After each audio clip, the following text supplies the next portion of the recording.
Mnangagwa and Amai Mnangagwa, distinguished guests, ladies and gentlemen, family and friends, all protocols observed. My name is William Abena. I'm standing here with Dube. I am the daughter and he is a son to the late retired Colonel waTshinga Dube, and I stand before you as a representative of the family. It is with great humility and a humble spirit that I stand before you today as we bid farewell to one of the illustrious sons of Zimbabwe. You knew him as the war veteran, the military and intelligence guru, a politician, cabinet minister, and several other things. To us, he was a husband to our mother and a father to all of us. He was a developmental practitioner, a pillar of development in the family and in the community. The late retired Colonel waTshinga Dube lived a complete life which impacted thousands of lives within Zimbabwe and beyond. He regularly told us stories about the liberation struggle, difficulties and challenges that the comrades faced until independence came in 1980. He preached that the independence of Zimbabwe did not come on a silver platter, but through blood, sweat, and the hard-working efforts of sons and daughters of the soil, who sacrificed their time, energy, education, among several other comforts, to embark on a protracted struggle. As a family, we cherish these values which he imparted to us. As a father, he was the best father and a role model that we looked up to. He was very caring, loving, and he had a high level of understanding, which made us as children to relate to him easier. He was a tough man, very brave, since he was a military man, and he brought us up with the high levels of discipline and taught us valuable life lessons. Christmas was always a time of joy and happiness, and he would create an environment of care and love. Our father was there on moments of happiness, moments of sadness, and he always encouraged each and every one of us to pursue happiness in life. To the broader family unit, he was a pillar of strength, always eager to assist and help whenever he could.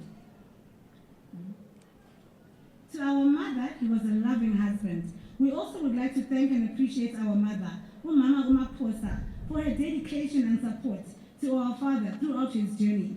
She was there in the campaign trail, during the difficult electoral moments, during political storms, and several other life events.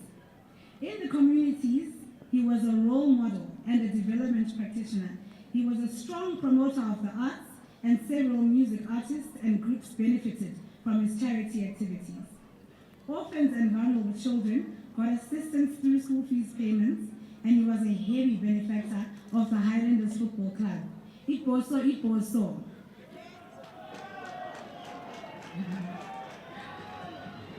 him, football was also a passion, and watching Highlanders games was one of his favorite pastimes. He loved writing and has left his book, Quiet Flows of Zambezi, which I urge you all to add to your library collection for a special launch to his legacy project. We have a few copies of his book in the family tent, which are going for 20 USD, or the Zig equivalent, which you can buy today and add to your library collection. Proceeds will always go towards these charity activities, which he has already started. His passion for education and changing communities drove him to financially support friends, family, and even strangers. By doing so, it created a significant impact on communities and the country at large. In his life, he put numerous people through school.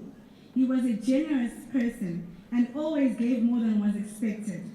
If you were ever a beneficiary of his kindness, you are forever indebted to change another person's life, and we are waiting for your story.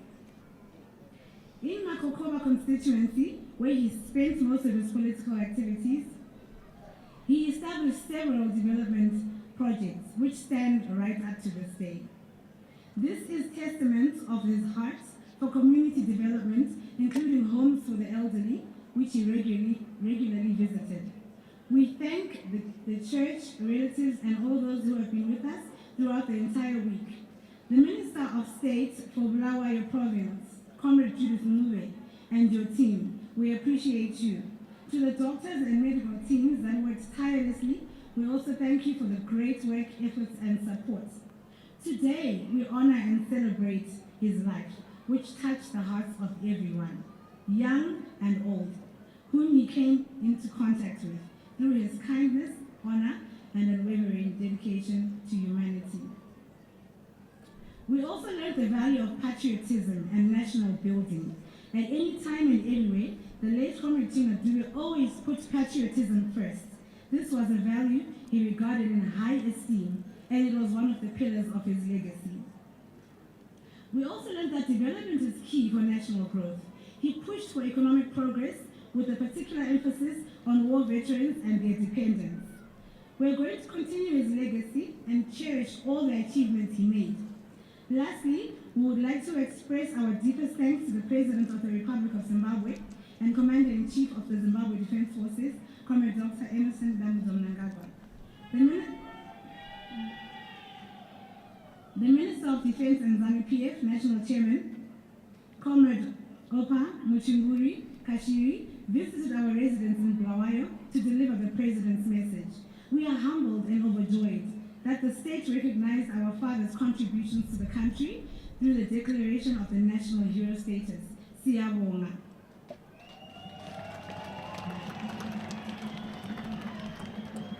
He joins thousands of his comrades in arms who are here and all parts of the country and neighboring Zambia, Mozambique, Tanzania, among others.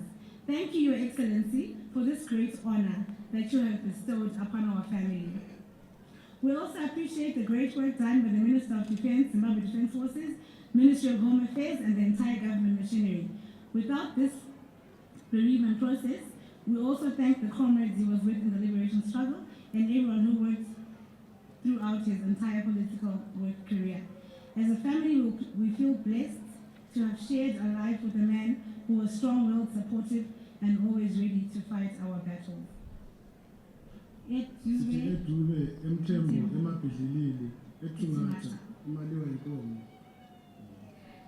Thank you, Siyabonga.